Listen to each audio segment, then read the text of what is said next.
اللهم صل وسلم وبارك عليه وعلى آله. Bismillahirrahmanirrahim. Assalamualaikum warahmatullahi wabarakatuh.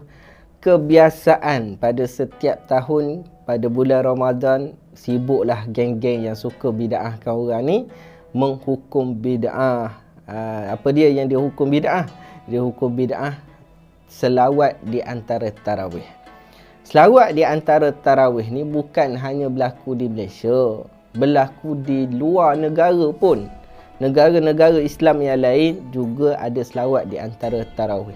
Yang kalau kita nak cerita yang tak ada selawat tu mungkin kita kata sikit sangat lah. So bacaan selawat tu pun berbeza. Kalau di Malaysia lain.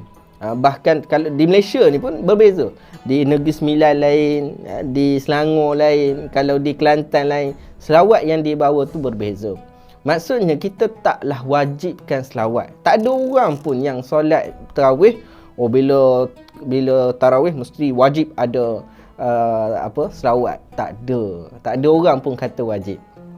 Jadi asal daripada mana solat tarawih ni ada selawat?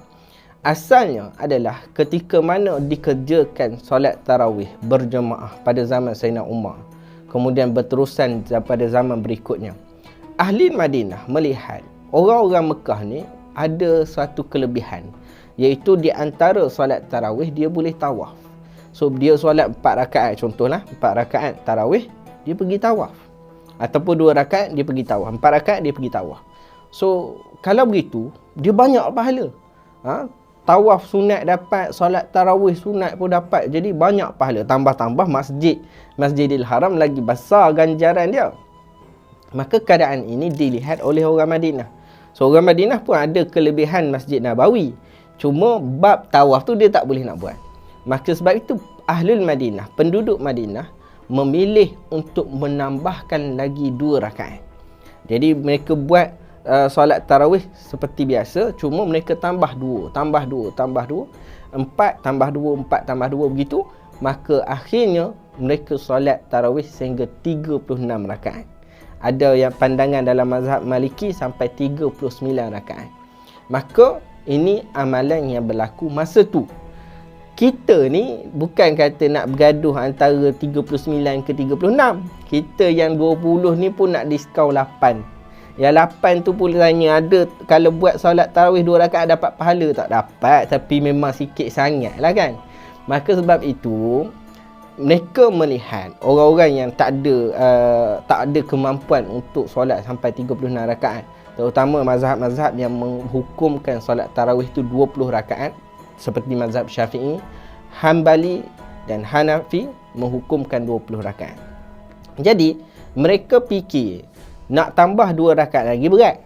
So apakah ibadah yang afdal, antara yang afdal? Sebab Mekah masa tu lah, sekarang taklah kan. Masa tu maknanya bila Mekah orang boleh tawaf. So kita nak buat ibadah apa? Kalau Madinah, masa tu mazhab Maliki melihat orang Madinah menambah lagi 2 rakaat sampai 36. Kita nak tambah 36 pun berat. Maka sebab itu mereka fikir apakah ibadah yang afdal antara tarawih. Maka para ulama memilih untuk berselawat. Maka sebab itulah ada selawat di antara tarawih. Ada selawat, pelbagai bentuk selawat. Ada selawat penuh, ada selawat pendek, ada selawat yang bersambut dengan jemaah yang lain. Maka inilah keindahan Islam. Apa dia yang mereka nak bawa? Mereka nak bawa kesungguhan untuk melaksanakan ibadah. Maka sebab itu jangan tinggal selawat. Tak ada masalah pun selawat ni. Adakah kita dengar orang kata, selawat ni menyebabkan masuk api neraka? Tak ada. Adakah dikatakan menambahkan di dalam solat? Tak menambah di dalam solat kerana selepas salam. So masa tu free. Masa tu free. Di antara salam dengan takbiratul ihram untuk rakaat seterusnya, free, kosong. Ada orang buka phone. Ada orang bermain dengan anak. Ada orang pergi situ dan sini.